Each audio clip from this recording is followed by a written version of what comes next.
This video discusses child sexual abuse and may bring up strong feelings for some people. Please take care when watching. If you or someone you know has been impacted by child sexual abuse, you are not alone. There are services and resources available to help. You can find a list of support services on childsafety.gov.au. How can staff and volunteers create a safe space for children and young people with disability? Children and young people with disability are 3 to 4 times more likely than their non-disabled peers to experience physical violence, emotional abuse, neglect, and sexual violence. Creating safe spaces for children and young people with disability is essential for our well-being and empowerment. A safe space goes beyond physical spaces.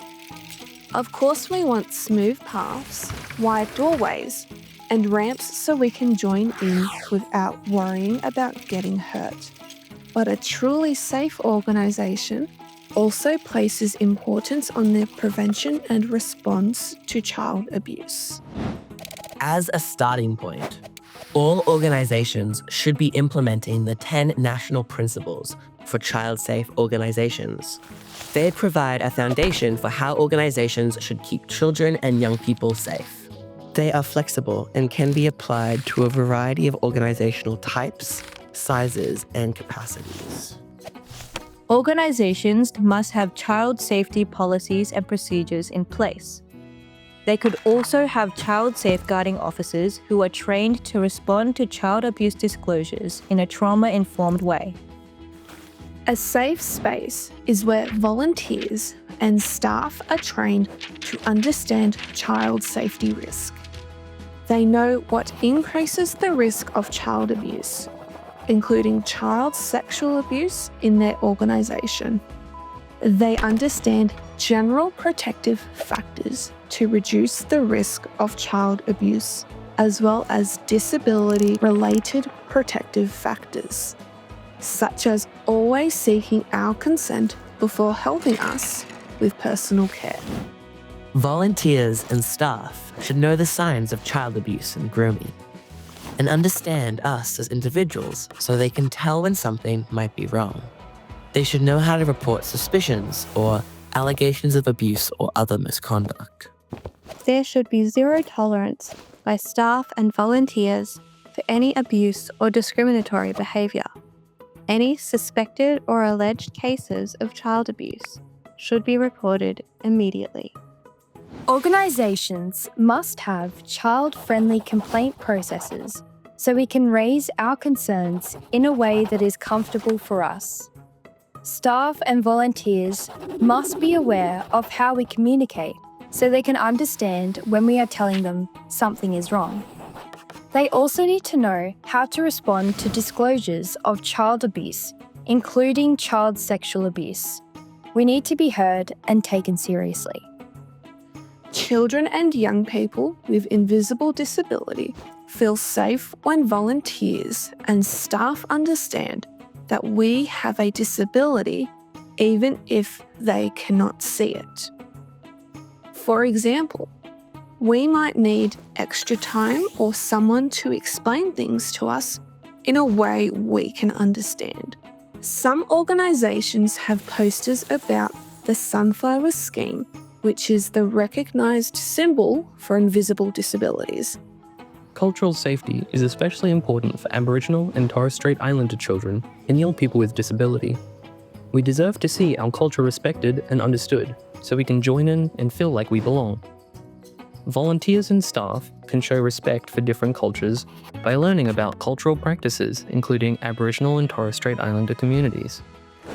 A safe space celebrates diversity, and feeling safe helps us speak up if something isn't right. Staff and volunteers need to teach children and young people about internet safety, including how to protect our privacy and recognize online risks, including the risk of online child sexual abuse. Staff and volunteers can also teach our parents and carers about online safety so we can talk to them at home if we don't feel safe. Children and young people should be informed about their rights. This includes knowledge about body parts, sex, consent, and respectful relationships, as well as child sexual abuse and harmful sexual behaviours displayed by children and young people. Talking early and often with us about these topics helps us build our safety skills and prevents harmful sexual behaviours from occurring. These conversations need to be appropriate for our age and stage of development, inclusive and accessible, and consider our unique context and characteristics. Here are a few questions you can ask yourself to start thinking about the safety of the organisation you volunteer or work in. 1.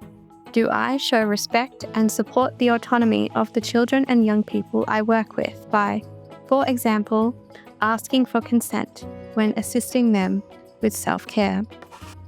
2. What steps can I and my organisation take to prevent child sexual abuse and other forms of abuse and misconduct? 3. If I see or hear something that is or might be child abuse, a breach of the organisation's code of conduct or child safety policy, do I know how to respond and report my concern? 4. How can I and my organisation better support children and young people from various cultural backgrounds to feel safe, respected, and included? 5. What can I and my organisation do to inform children and young people about their rights, including their right to be safe from abuse? Learn more about how organisations can implement the National Principles for Child-Safe Organisations and prevent sexual, physical, and emotional abuse at childsafety.gov.au.